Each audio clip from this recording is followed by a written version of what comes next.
September 28, 2009, Rochester, New York. A federal bankruptcy court received a Chapter 11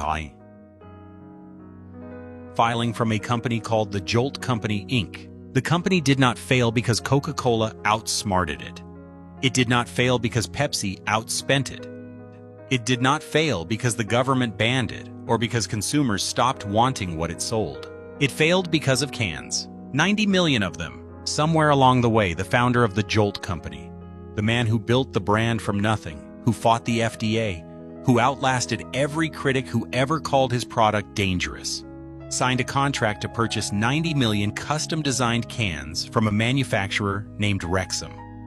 Resealable cans shaped like AA batteries, cobalt blue, with the Jolt logo printed on the side. 90 million of them. He did not tell his board of directors. He did not tell his investors. He signed the contract, the order went in, and when the invoice arrived, there was nothing left to pay it with. 24 years of business, gone. And here is what makes that collapse almost impossible to comprehend. By 1993, Jolt Cola had appeared in one of the highest-grossing films in American history, its cans stacked on the desk of a programmer in Jurassic Park, visual shorthand for a man running on caffeine and bad decisions. By the mid-1990s, it had become the unofficial fuel of Silicon Valley, the drink that programmers kept under their desks during the all-nighters that built the internet. A trade publication called Dr. Dobbs Journal named its most prestigious annual software award after Jolt Cola, the Jolt Award, given every year from 1991 onward to the best computer books and software in America, named after a soda. The energy drink industry, a global market now worth more than $50 billion, exists because Jolt Cola invented it. Red Bull, Monster, Rockstar, none of them existed before Jolt showed the world that Americans would pay a premium price for a beverage that did something to them. Jolt Cola built the road, then it died on it. But the real story of Jolt Cola is not the story of a bankruptcy filing in a Rochester courthouse.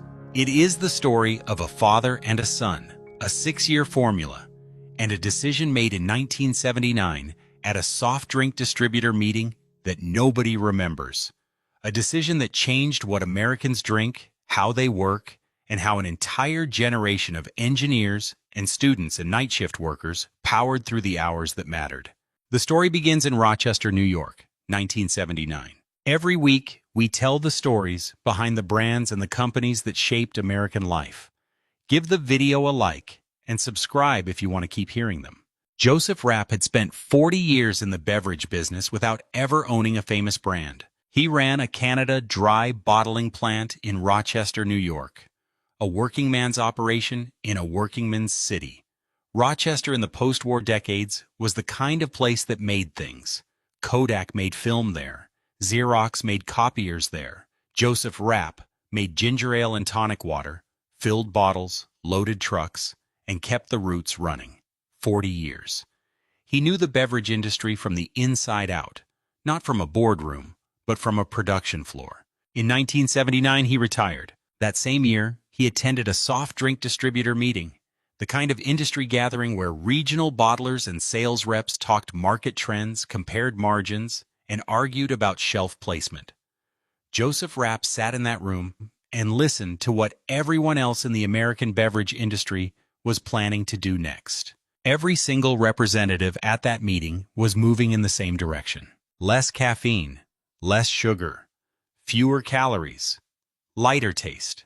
The future of American soda, according to every executive in that room, was subtraction. Tab had launched in 1963. Diet Pepsi followed in 1964.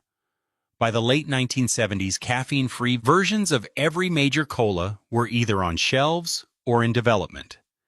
The industry had decided, collectively and without dissent, that the American consumer wanted less of everything that made soda taste like soda. Joseph Rapp drove home from that meeting with one thought he could not shake. Nobody was going the other way. He called his son. Carl Joseph Rapp, known to everyone as CJ, was a sociology major at SUNY Potsdam, a small state university in upstate New York. He was not a chemist.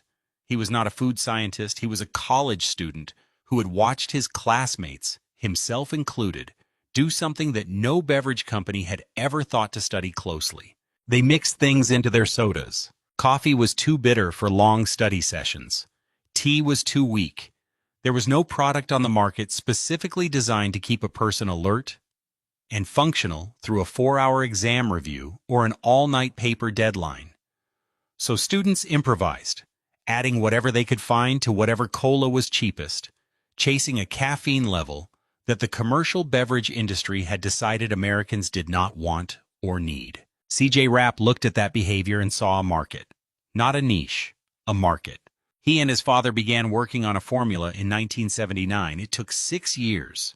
They tested more than 100 different formulations, adjusting the caffeine concentration, the sugar content, the carbonation level, the flavor balance. The target was precise. They wanted to hit the maximum caffeine concentration the FDA permitted in a carbonated soft drink, 6 milligrams per fluid ounce, without crossing it. Every batch that came in above the limit went back to the drawing board. Every batch that came in below felt like leaving something on the table. The final formula settled at 5.9 milligrams of caffeine per fluid ounce, 1/10 of a milligram below the federal ceiling. A 12-ounce can contain 70 milligrams of caffeine, exactly double what Coca-Cola or Pepsi carried. The sugar content was 10 teaspoons per can, made with real cane sugar at a moment when Coca-Cola had just controversially switched its flagship product to high-fructose corn syrup.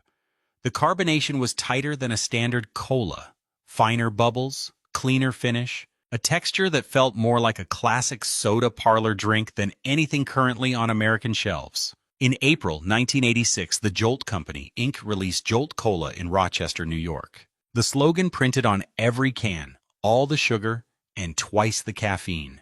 Not a tagline written by an ad agency, not a phrase focus grouped in a conference room. A literal, accurate description of exactly what was inside the can, stated plainly, without apology, at a time when every competitor was spending millions of dollars to convince Americans that their products contained as little as possible. The health establishment responded immediately. Michael Jacobson, director of the Center for Science in the Public Interest in Washington, called Jolt Cola reprehensible. State legislators in California and New York began discussing whether high-caffeine sodas should be restricted from sale to minors. Newspaper editorials warned parents. School administrators issued advisories. C.J. Rapp answered every criticism with the same argument. A 12-ounce can of Jolt contained less than 1/5 of the caffeine in a standard cup of coffee.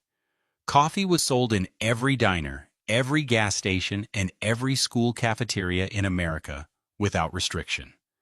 He also noted, in at least one interview that ran in newspapers across the country, that his 2-year-old son was, in his words, an avid Jolt consumer. That quote ran everywhere. Within 12 months of launch, the Jolt Company had signed franchise distribution agreements in 20 states. By 1987, the company recorded $1 million in sales. The following year, sales dropped 44%, a number that would have ended most startups. But the distribution footprint kept expanding. By the end of the decade, Jolt Cola was available in 44 states and Canada. Joseph Rapp had been right. There was a market on the other side of the room. He just had not anticipated how loud the argument about it was going to get. The first thing to understand about Jolt Cola is what it was not. It was not a health drink. It was not a sports drink. It was not a vitamin supplement or a wellness product, or anything that needed a doctor's endorsement or a government seal of approval. Jolt Cola was a soda that did exactly what a soda was supposed to do in the era, before the beverage industry decided that doing less was the same as doing better. That clarity of purpose was the product. The formula itself was deceptively straightforward. Real cane sugar, not the high-fructose corn syrup that Coca-Cola had just quietly substituted into its flagship recipe, triggering the new Coke backlash of 1985. Real caffeine at the maximum concentration the FDA permitted. No artificial sweeteners. No caffeine-free positioning. No apology on the label. The flavor profile was fuller and heavier than a standard cola. The higher sugar content gave it a density that regular Coke or Pepsi no longer had, and the caffeine hit was perceptible within minutes in a way that a standard soft drink simply was not. People who drank it knew they had drunk something. That was the point. The packaging in 1986 was simple and deliberately aggressive. The original Jolt can was red and yellow, high contrast, high visibility, designed to stand out on a shelf, next to the cool blues and whites of diet sodas and the familiar curves of Coke and Pepsi. There was no lifestyle imagery on the label. No athlete. No sunset. No suggestion of leisure or refreshment. Just the name, the lightning bolt, and the slogan. The can looked like it was daring you to pick it up. Jolt was also the first carbonated soft drink in American history to sell at a premium price above Coca-Cola and Pepsi. That decision was not accidental. C.J. Rapp understood that the Jolt Company could not win a price war against the two largest beverage corporations on Earth, so he reframed the product entirely. Jolt was not competing with Coke and Pepsi on taste or refreshment. It was competing on function. You paid more because you got more, and more was quantifiable. Printed right there on the can in plain English. That positioning, a beverage sold for what it did, rather than how it tasted, had never been applied to a cola before. It was, in retrospect, the founding logic of the entire energy drink industry. The go-to-market strategy was built around the one resource the Jolt Company had in unlimited supply: controversy. C.J. Rapp could not buy a Super Bowl commercial. He could not plaster Times Square with billboards. He could not pay for the kind of saturation advertising that kept Coke and Pepsi on every television screen in America. What he could do was say things in public that made people argue. He told reporters that American consumers were tired of a parade of wimpy-tasting colas. He held up his product next to a cup of coffee and pointed out, in precise milligrams, that the beverage everyone was calling dangerous contained a fraction of the caffeine that Americans drank every morning without a second thought. He gave interviews to anyone who would take them. He responded to every critic by name. He turned the health controversy into a news cycle, and the news cycle into free advertising, and the free advertising into distribution. The result was coverage that money could not have purchased. Late Night with David Letterman. Good Morning America, CNN. Not paid segments, not sponsored content. News coverage, because a soda that the government was arguing about was a story. And C.J. Rapp understood that better than anyone in the beverage industry at the time. Within the first year, franchise distribution agreements covered 20 states. By the end of 1987, Jolt had reached 44 states and crossed into Canada. The structural advantage this created was not market share. Jolt's share of the overall cola market remained a fraction of a percent. The advantage was reach without infrastructure. The Jolt Company did not own bottling plants across the country. It did not run refrigerated truck routes from Pittsburgh to Buffalo. It moved through existing distributor networks, placing its cans wherever a regional bottler was willing to carry something that parents were complaining about in the local paper. Controversy was the distribution model, and it worked precisely because the product delivered on its promise. Jolt Cola did not need repeat customers who loved the brand. It needed repeat customers who needed what the brand provided, and who had no alternative. In 1986, in 1987, in 1988, there was no Red Bull. There was no Monster. There was no Rockstar. There was no 5-hour energy shot sold at every gas station counter in America. There was Jolt, for a specific kind of American. The student pulling an all-nighter, the programmer debugging at 3 a.m., the night shift worker halfway through a double. That was enough. It was about to become considerably more than enough. In the late 1980s, something was happening in American culture that no beverage company had fully mapped. A generation of young people had grown up watching their parents order diet everything. Diet cola, caffeine-free cola, light beer, low-fat, everything. The message from every major food and beverage company through the late 1970s and early 1980s was consistent and relentless. Restraint was sophistication. Less was more. The responsible adult chose the version with fewer consequences. That generation had a different opinion. They were born between 1960 and 1972. They had watched the diet soda wars play out on television since childhood. They had seen New Coke arrive and fail spectacularly in 1985. $1 billion miscalculation that told them something important about the companies selling them beverages. Those companies did not actually know what people wanted. Those companies were guessing. And sometimes they guessed catastrophically wrong. Jolt Cola was not a beverage to this demographic. It was a position. Picking up a can of Jolt in 1987 or 1988 was a small, affordable, completely legal act of refusal. Refusal of subtraction. Refusal of the idea that what you consumed should be defined by what had been taken out of it. The can said, all the sugar and twice the caffeine. And that sentence, to a certain kind of 20-year-old in a college dorm room, read less like a nutrition label and more like a manifesto.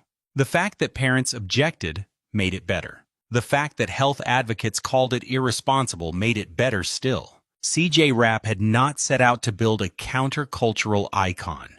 He had set out to build a soda that worked. But the two turned out to be the same thing, because the culture he was selling into was primed for exactly this kind of product.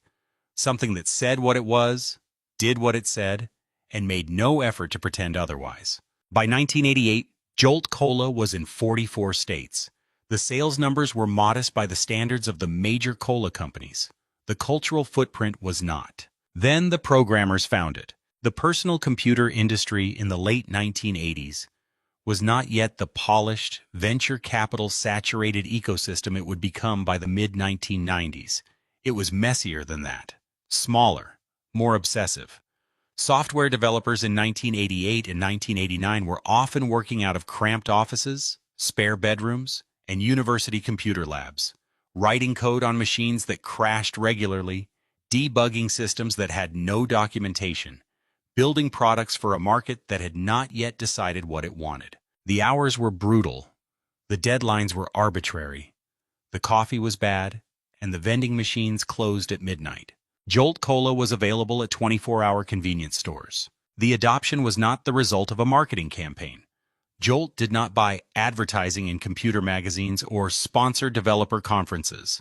What happened was simpler and more durable than any paid campaign. Programmers drank Jolt because it worked, told other programmers, and the word spread through a community that communicated faster and more efficiently than any other professional group in America at the time. By the early 1990s, Jolt Cola had become the unofficial beverage of the American software industry. The evidence of this is specific and documented.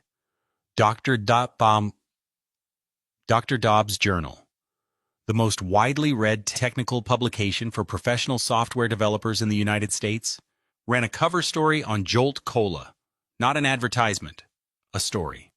The editors of a serious technical magazine devoted to algorithms and programming languages found the cultural phenomenon of a high-caffeine soda powering their readership significant enough to put on the front page. In 1991, Software Development Magazine launched an annual award called the Jolt Award, given every year to the best computer books, development tools, and software products in the industry.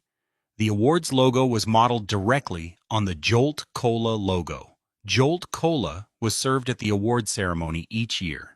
The Jolt Award ran continuously from 1991 until Dr. Dobbs' Journal ceased publication. In 2009, the same year Jolt Cola went bankrupt.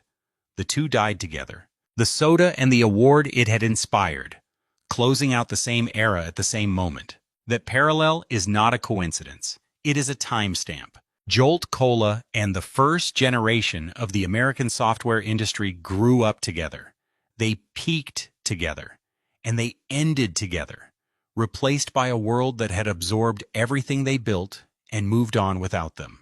Hollywood noticed before the industry did. In 1992, Wayne's World reached American theaters. The film grossed more than $100 million domestically. In one scene, Garth reaches for a Jolt Cola. 14 million people saw that in theaters. Millions more saw it on home video. For a brand with no television advertising budget, that single moment was worth more than any commercial CJ Rapp could have afforded to run. Then came 1993. Jurassic Park was the highest-grossing film of the year, earning over $900 million worldwide. In the control room of the dinosaur park, a programmer named Dennis Nedry, overworked, underpaid, morally compromised, running on caffeine and resentment, kept a stack of Jolt Cola cans on his workstation. The cans were not there because of a paid product placement deal. They were there because the filmmakers wanted Nedry's desk to look like the desk of a real programmer, and a real programmer's desk in 1993 had Jolt Cola on it. The cans were set dressing that told the truth. $900 million at the box office. Jolt Cola on the most-watched desk in American cinema that year. No advertising budget required. 2 years later, in 1995, a film called Hackers arrived in American theaters. It was not a blockbuster.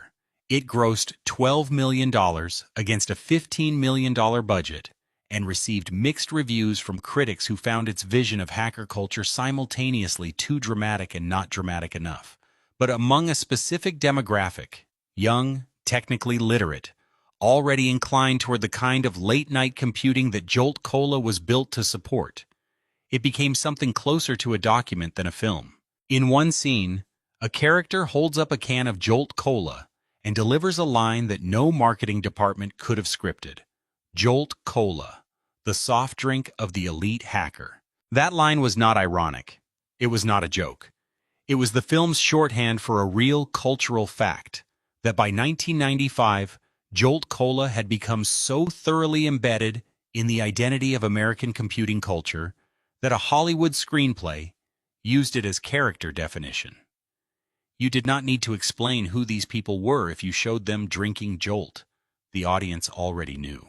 The pop culture appearances accumulated through the decade.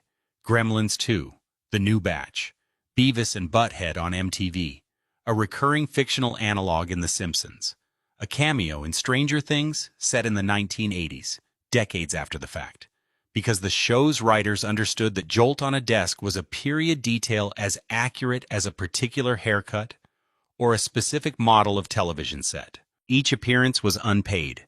Each one reinforced the same image. Jolt Cola was what certain kinds of Americans drank when they were doing something that mattered to them under pressure. That image had real commercial consequences. Through the late 1980s and into the 1990s, the Jolt Company expanded its product line systematically. In the summer of 1987, it introduced Jolt 25,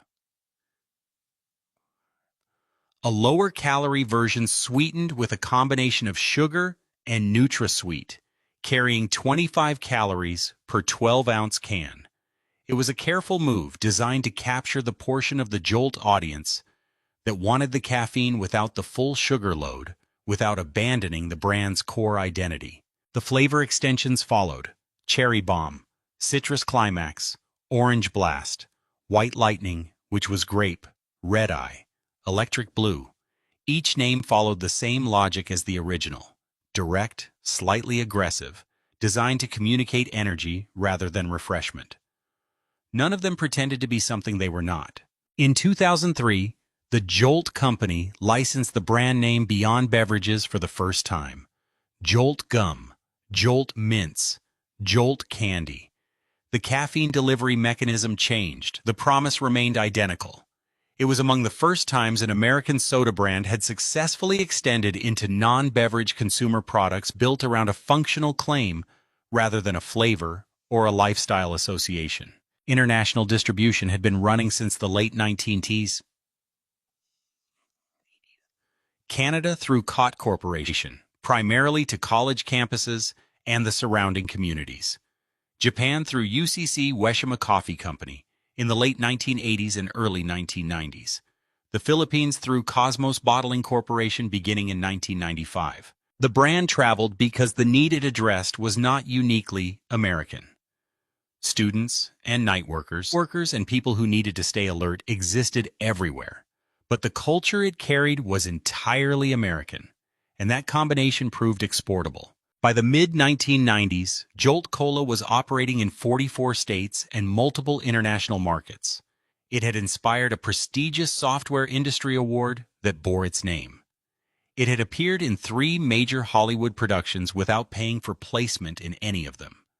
It had built a loyal customer base among programmers, students, night shift workers, farmers who preferred real sugar, and anyone who had ever looked at the wall of diet sodas in a convenience store and wanted something that went the other direction. The Jolt Company was not Coca-Cola. It was never going to be Coca-Cola. Its market share of the overall American cola market remained below 1% throughout its history, a number that sounds like failure until you understand what Jolt had actually built. It had built a category, not a brand within an existing market. A category. A new way of thinking about what a beverage could be sold to do. The idea that a drink could be marketed on function, on the specific measurable effect it produced in the person who consumed it, did not exist in the American beverage industry before Jolt Cola put it on a can in Rochester, New York in 1986. Everything that came after. Every energy drink sold in every gas station and grocery store and gymnasium in America is downstream of that idea. In 1997, an Austrian company called Red Bull launched in the United States. Red Bull was smaller than a standard soda can.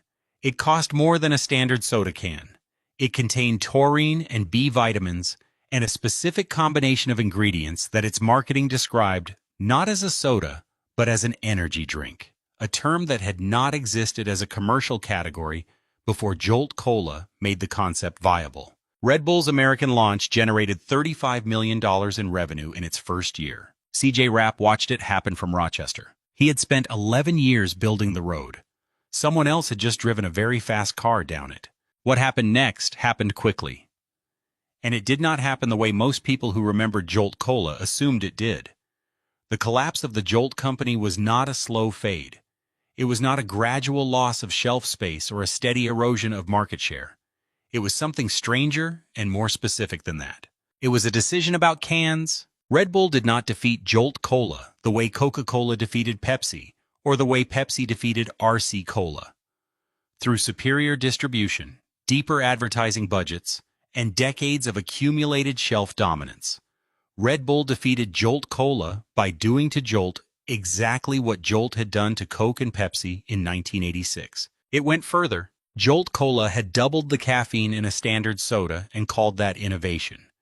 Red Bull added taurine, B vitamins, and glucuronolactone, ingredients that had never appeared in an American beverage before, priced the product above anything in the soda aisle, packaged it in a slim 8-ounce can that looked nothing like a soda, and told consumers it was not a soda at all.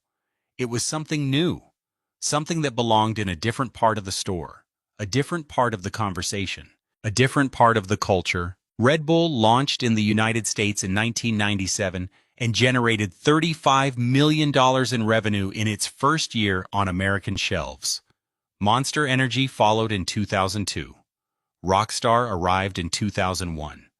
Within 5 years of Red Bull's American debut, the energy drink category, the category that Jolt Cola had invented and then failed to define, was worth billions of dollars annually and growing faster than any other segment of the American beverage market. The customers who left Jolt for Red Bull did not leave because Jolt had changed. They left because Red Bull had given them a reason to upgrade. The programmers who had kept Jolt under their desks in 1991 were senior engineers and startup founders by 2001. Red Bull cost more. It came in a smaller can. It felt like a professional tool rather than a college dorm staple. The upgrade made sense to them, and they made it without ceremony or sentiment. Jolt Cola had built its entire identity on being the most serious caffeine option available. The moment a more serious option existed, that identity became a liability. The Jolt Company responded. It attempted to reposition the brand as an energy drink rather than a soda, renaming products under the Jolt Energy label, adjusting the formulation, adding ingredients to compete with the functional profiles that Red Bull and Monster were marketing. The repositioning was not irrational. The logic was sound, but the execution ran into a problem that no amount of rebranding could solve. Jolt Cola was a soda. Its loyal customers knew it as a soda. Its distribution infrastructure was built around the soda aisle. Its brand identity, everything that had made it visible and credible and culturally embedded, was rooted in the specific, honest, unambiguous promise of a soda that did more than other sodas.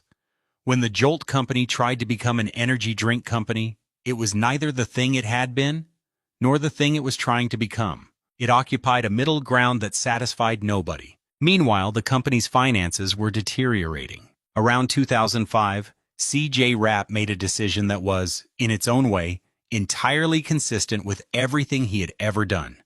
He decided to commit. He decided to go further rather than retreat. He designed a new package for Jolt Cola, a resealable bottle shaped like an AA battery, cobalt blue, bold logo, visually unlike anything else on the market. The concept was direct and clever. Jolt gave you energy. Batteries gave devices energy. The package would make that connection physical and impossible to ignore. The battery bottles were a design triumph. They were also catastrophically expensive to produce. The tooling required to manufacture a resealable bottle in that specific shape, at commercial scale, from a supplier capable of meeting national distribution requirements, cost significantly more than standard beverage packaging. The margin on each unit was compressed in ways that the company's existing revenue could not comfortably absorb. But Rapp believed in the concept. Hein believed that the packaging innovation could relaunch the brand the way the original red and yellow can had launched it in 1986, through visibility, through distinctiveness, through the kind of shelf presence that made people stop and pick it up. I was not entirely wrong about the packaging. The battery bottles got attention. I was wrong about the scale. In 2008, CJ Rapp signed a contract with a packaging manufacturer named Rexam. The contract was for 90 million resealable cans, the battery-shaped containers that had become Jolt's signature packaging, 90 million units. To put that number in context, the entire American energy drink market in the mid-2000s was growing rapidly, but Jolt Cola's share of that market was a fraction of what it had been in its peak soda years. 90 million cans represented a production commitment that assumed a level of demand the company had not demonstrated and could not guarantee. Rapp signed the contract without informing his board of directors. He did not bring it to a vote. He did not present it for approval. He did not consult the investors who had acquired majority interest in the Jolt Company through a firm called Emigrant Capital. He signed it, the order went into production, and the invoice eventually arrived at a company that did not have the resources to pay it. When the board discovered what had happened, Emigrant Capital moved quickly. CJ Rapp, the founder, the formula developer, the man who had spent nearly 3 decades building the brand from a concept discussed at a soft drink distributor meeting in 1979, was removed as CEO of his own company. The investor group took operational control. It did not save the company. Without Rapp, the institutional knowledge that held the Jolt Company together evaporated faster than anyone had anticipated. The relationships with regional distributors, the understanding of which markets the brand still held loyalty in, the instinct for what the Jolt customer actually wanted. None of that transferred cleanly to a management team installed by a private equity firm whose core business had nothing to do with beverages. Shelf space contracted. Distributors who had carried Jolt for a decade began dropping the brand in favor of Red Bull and Monster, which offered better margins, stronger consumer demand, and the kind of national marketing support that Jolt could no longer provide. The convenience stores and college campus accounts that had been Jolt's foundation since 1986 quietly restocked their coolers with other products. The phones at regional distributors did not ring the way they once had. Sales fell, then fell again. On September 28, 2009, the Jolt Company, Inc. filed for Chapter 11 bankruptcy protection in the United States Bankruptcy Court in Rochester, New York. The filing cited the company's inability to meet its financial obligations to Wrexham, the packaging manufacturer, as the proximate cause of the insolvency. 90 million cans. That was the number.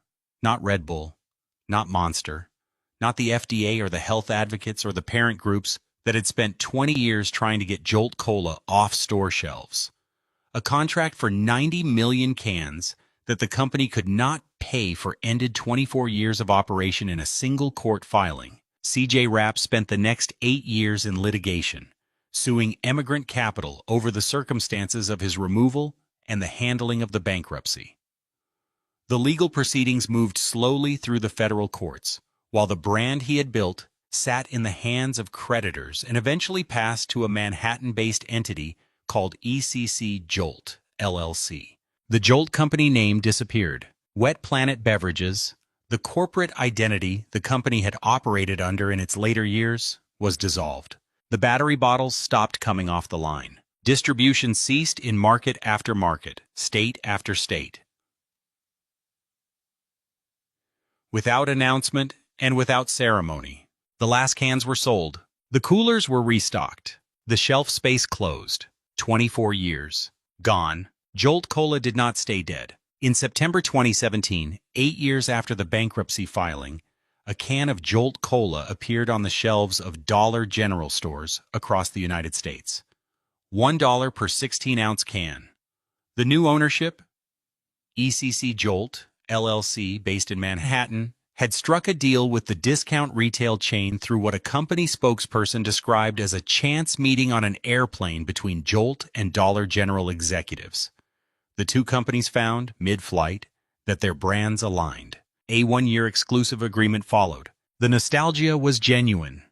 Customers who had not seen a Jolt Cola can in nearly a decade bought them in quantity. Social media lit up briefly with photographs of the red and yellow logo sitting in Dollar General shopping baskets next to paper towels and canned soup. The price point, $1, was designed to remove every possible barrier between a former Jolt drinker and the memory of what Jolt had once been. By 2019, the cans were gone again. No announcement, no press release, no explanation. The Dollar General website stopped listing Jolt Cola as available. The brand's social media accounts went silent. The company's website reduced itself to a series of blank black screens. The second revival had lasted approximately 2 years and left no more permanent mark on the American beverage market than a footprint in wet sand. The third attempt was different in kind. In 2025, a Florida-based sports nutrition company called Redcon One acquired the Jolt Cola license through a deal facilitated by the licensing agency IMG. Aaron Singerman, Redcon One's founder, had grown up in the 1980s as a child who was not allowed to drink Jolt. He was, by his own account, exactly the kind of person the brand had always attracted. Someone who remembered Jolt not as a product but as a prohibition, which meant he remembered it as something worth wanting. Redcon One approached the revival seriously. The team scoured eBay for original Jolt Cola cans from the 1980s, buying as many as they could find. They opened them. They tasted them. They discovered, without surprise, that a cola sealed in a can in 1985 does not taste like a cola sealed in a can in 1985 anymore. The flavor scientists Redcon One hired, including one who had helped develop several of Bang Energy's best-selling formulations, worked from reformulated benchmarks rather than degraded originals. The resulting product is not Jolt Cola as it existed in 1986. It contains 200 milligrams of caffeine per 16-ounce can, nearly 3 times the original formulation. It contains 0 sugar. It contains taurine, B vitamins, and L-carnitine. It is by every functional definition an energy drink that carries the Jolt name rather than a cola that carries the Jolt legacy. That distinction matters. The 2025 version of Jolt Cola is an acknowledgement, in product form, that the thing Jolt Cola originally was cannot exist in the market Jolt Cola originally created. The soda that invented the energy drink category cannot compete in the energy drink category as a soda. To survive at all, it had to become what it inspired. The collectors understand this better than the company does. Original Jolt Cola merchandise has maintained a quiet, persistent secondary market for decades. Vintage cans from the 1986 and 1987 production runs appear regularly on eBay, drawing bids from collectors who have no intention of drinking them. The cobalt blue battery bottles from the 2005 relaunch, the packaging that ultimately destroyed the company, are now sought-after artifacts, the product of a decision so catastrophic that it circled back around to interesting. Original bottle caps from the Rochester production run sell as collectibles, sometimes displayed alongside Jurassic Park memorabilia, in recognition of the connection that set designers made in 1993 when they stacked Jolt cans on Dennis Nedry's desk. The physical site of Jolt Cola's origins in Rochester, New York, sits in a city still working through the consequences of losing the industries that defined it. Kodak filed for bankruptcy in 2012. Xerox has spent 2 decades restructuring. Rochester is not a ruin. It is a city in the long, unglamorous process of becoming something different from what it was. But the companies that made it what it was are mostly gone, and Jolt Cola is among them. And then there is the Jolt Award. From 1991 to 2009, the most prestigious recognition in the American software development industry was named after a soda. Dr. Dobbs' Journal handed it out every year to the best programming books, the best development tools, the best software of the year, and served Jolt Cola at the ceremony, and modeled the award's logo on the Jolt Cola lightning bolt. The award outlasted the soda by exactly 0 years. Dr. Dobbs' Journal ceased publication in 2009. The same year, the Jolt Company filed for bankruptcy. The programmers, who had built their careers on all-night coding sessions fueled by Jolt Cola, were, by 2009, senior enough in their industries to have juniors of their own, juniors who drank Red Bull and Monster and had never heard of Jolt. The generation that Jolt Cola fueled had grown up, and in growing up it had moved on to the things that Jolt Cola made possible. This is what Jolt Cola actually was, stripped of nostalgia and examined plainly. It was a correct idea, executed by 2 people in Rochester who understood something about human need that the entire American beverage industry had missed. It was a business that succeeded culturally far beyond what its market share numbers ever reflected. It was a category creator that lacked the scale to dominate the category it created. And it was a company undone not by a competitor or a regulator or a shift in consumer taste, but by a single unauthorized contract signed by the man who had spent 24 years keeping it alive. The American beverage industry is full of brands that were beaten by better competitors. Jolt Cola was beaten by its own ambition, the same quality that built it. That is not a cautionary tale. That is an American one. Somewhere in a convenience store cooler, a 16-ounce can with the Jolt lightning bolt on the label sits next to Red Bull and Monster,